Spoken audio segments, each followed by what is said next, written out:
Hi, my name is TJ, and I'm here to talk to you today about information economics. Information economics is the study of information and information technology and how it affects an economy along with the economic decisions within that economy.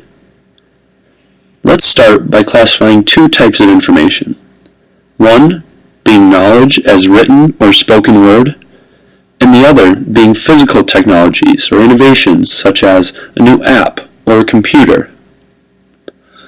Both of these types of information all come from one common source, and that is the whole world, or the general population living their day-to-day lives.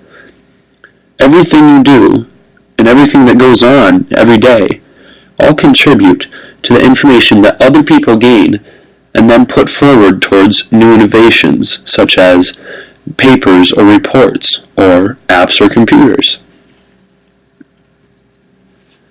To understand how these types of information will affect an economy, you must first understand a little about the pricing of information.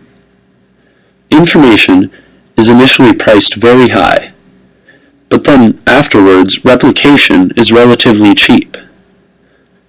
Think about it this way. If you know something that no one else knows, it's very valuable. But once everyone knows it, that value drops significantly. This is similar to the pricing of information. So let's look at an example. Let's think about an automobile factory and an assembly line. Let's say there's a new technology released that is enabled to cut off 1 hour per day on production on the assembly line in this automobile factory. This new technology will then be in demand by other companies, and this is what results in the initial high price of information or new technologies. Once all the other companies have this new technology and are all taking advantage of that 1 hour per day of production that they can cut off, then the price of that new technology or information is going to be a lot less than it initially was. The effect on the economy that this has is with all these automobile factories producing more cars at a lower cost as a result of this technology, then the price of the cars drops and more people are going to buy these cars. Therefore, there's more cash flow through the economy, more money going through, and our GDP is going to get raised.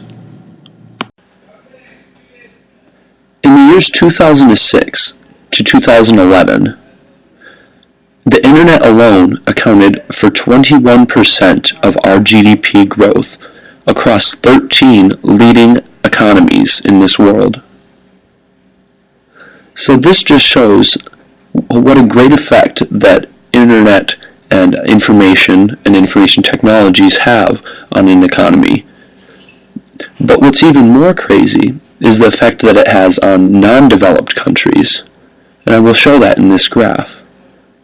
Developed countries already have an economy that is going and going, so the percentage of growth that these information technologies or information affects our GDP is not as much as, let's say, an economy that is just starting to get going or that is not as good, a non-developed one.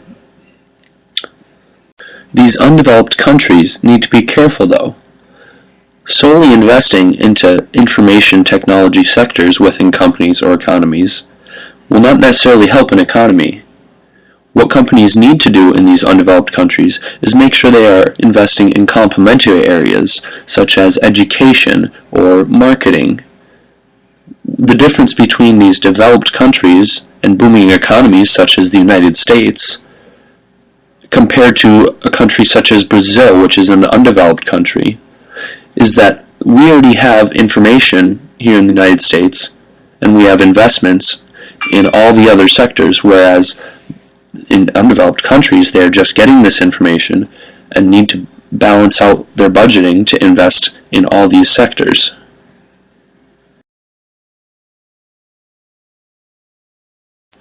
So as you can see, information, whether it is as insight, knowledge in written word or spoken word, or maybe physical technologies, innovations such as apps or computers or new machines that cut production costs and increase our GDP.